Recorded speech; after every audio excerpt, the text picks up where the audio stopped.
Welcome to CPR-Life Services. I'm Brendan. I'm about to open up another box I just got from Vitat Solutions. Oh man, I can't wait to see what's in here.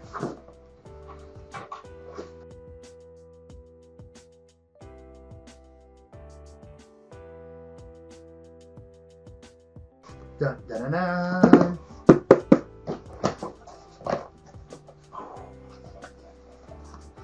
Oh yeah. Oh man. Take a look at that. Oh man. This is like Christmas. Alright, alright.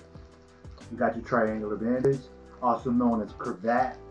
This is such a versatile tool. You can use this to go ahead and sling and swath if you have like a broken arm or something like that. And basically keeps it immobile so that you don't get further injuries from that. It's very, very versatile. As well as you could go ahead and utilize it to tie on a splint or something like that, so that, like I said, immobilize that area so that it prevents further harm. This is awesome.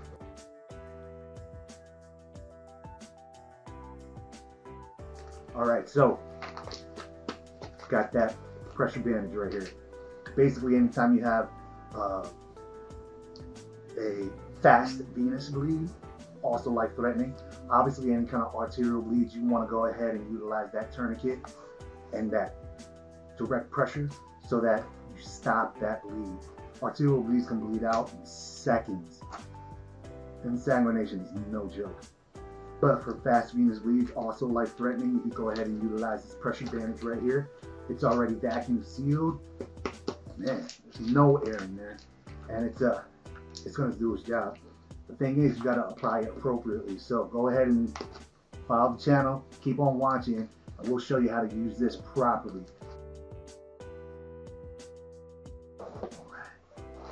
Oh, looks like we got ourselves a tourniquet. This is the SOF T. I like this one. All right, I like this one a lot. All tourniquets are not the same, don't get me wrong, but SOF T, hey, it is a big competitor right here. Gotta love that one. Tourniquets, very important. The first thing you do when you have a life-threatening bleed is you want to apply direct pressure. Apply direct pressure, all right? With your elbows, with your knees. Try to slow down that bleed as possible. Because like I said, you could bleed out in less than 90 seconds. Less than 90 seconds from an arterial bleed. So you really want to buy yourself as much time as possible utilizing that direct pressure, utilizing that tourniquet. If it's a fast venous bleed, you can go ahead and utilize that pressure bandage. All right. What else we got here? Now with this emergency trauma dressing, oh man, look how this is vacuum sealed. You always want to make sure that all your gear is as clean as possible. Obviously, in a traumatic situation, by putting a sterile dressing on an already dirty wound, you're not going to make that wound automatically sterile. But you want to prevent as much contaminant as possible, because you want to prevent further injury and bacterial infections like sepsis, things of that nature. Hey, that's a big deal. So you really want to keep your equipment as clean as possible and apply clean dressings to your patients, all right? This is perfect. What we got here? Oh man, emergency mylar blankets. An emergency blanket, it's treating hypothermia, all right? You're cold, all right? When we talk about the triad of death or the triad of shock, we're talking about acidosis, we're talking about coagulopathy, we're talking about hypothermia. So in a traumatic situation, no matter where you are, hypothermia is one of the easier ones to treat, I would say. So getting that patient off the ground, covering them up with an emergency blanket, making sure that, you know, whatever body heat that they do have, you want to keep it with them. Also, you can use partner body heat as well But for these ones, it's OB green, so it's a little bit more tactical, especially in a tactical emergency casualty care type of environment. You want to make sure that you're camouflaged and you're blending into your surroundings so that you don't become a casualty yourself, or your casualty or your patient doesn't become more injured. So you really want to keep that in mind. Always good to have. As well as one side is OD green, the other side is reflective. So in case you need to signal down a bird, signal down a helicopter, medevac, things of that nature, you're able to do so. But keeping that green on the outside, that's going to keep your silhouette low. That is going to keep you camouflaged and keep you in relative safety. So that's great. That's great. People overlook that a lot. Oh man. All right. What we got here? What we got here? This is a CPR mask. Oh man. Got all these keychain CPR masks. Let's see here.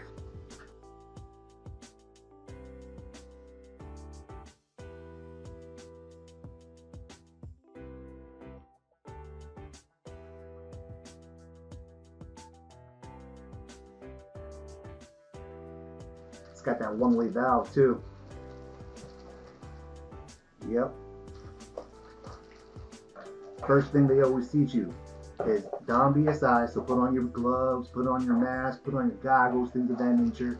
You want to try to protect yourself as a responder, because if you get hurt, it's all over, right? That includes any kind of infections and pre-existing history that your patient has, because you don't know.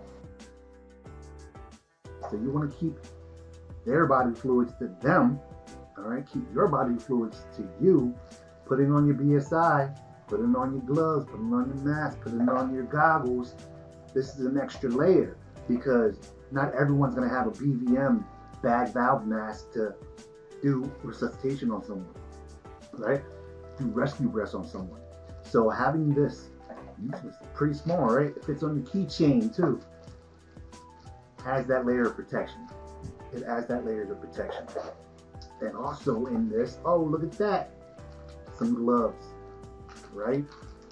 And antiseptic towelettes. You gotta love them.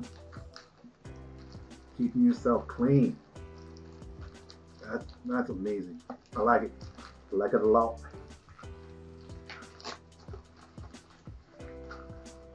I could always unpackage things. Putting things back into the packaging, that's a little bit hard, right? Oh man. Alright, I love it. You can carry it on your keys. That's awesome. Keep it in your vehicle, keep it in your pocket, keep it on your keys, keep it. Man, there should be no reason why you can't have your PSI and PPE. Alright? Keep that BSI. There's more in here. This is the needle decompression. Alright, needle D. I'm going to open it up for you. This is sharp, so please don't hurt yourself. Alright, this is for tension pneumothorax. Alright, so this is a pretty big needle, right? It's 14 gauge, typically about 3.5 inches in length, 14 gauge in diameter, so it's pretty thick. Alright, this is not going in your arm. This is not an IV needle, okay? This is for something called a tension pneumothorax. So, in your chest cavity, oh man, there's an organ called a diaphragm. It contracts, causing negative pressure, pulling air into your lungs, expanding your lungs, you breathe, great. It relaxes, thus the air comes out, you exhale, also great. But if you have any kind of penetrating trauma to your chest, all right, whether it be a stab wound, a gunshot wound, whatever have you, and you got to understand, your chest, because that diaphragm moves up and down, right, that thoracic cavity, we kind of don't know where it is. So rule of thumb is, it's from your jugular notch, right there, all right? All the way down to your navel, your belly button, because we don't know if that diaphragm was contracting, pulling air in when that person got injured, all right? So any injuries, penetrating traumas in that area could possibly lead to a tension pneumothorax, and that's when you utilize this. And I'll go in depth into respiratory distress and all the signs and symptoms of a tension pneumothorax and when to actually use this needle, all right? But that's awesome. Having this can definitely save lives.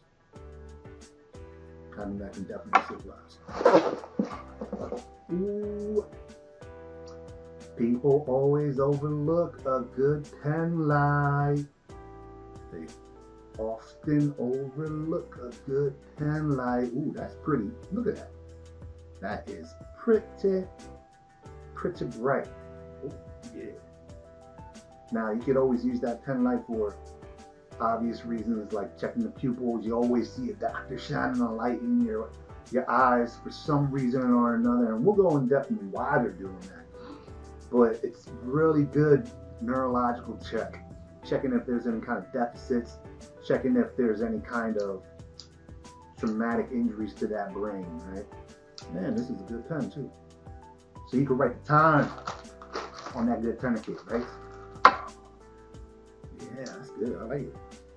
And it's fist size too. You use it to stab someone, self-defense, obviously. All right. Use it to punch with so that you don't break your digits right there. I like it. I like it a lot. I like it a lot.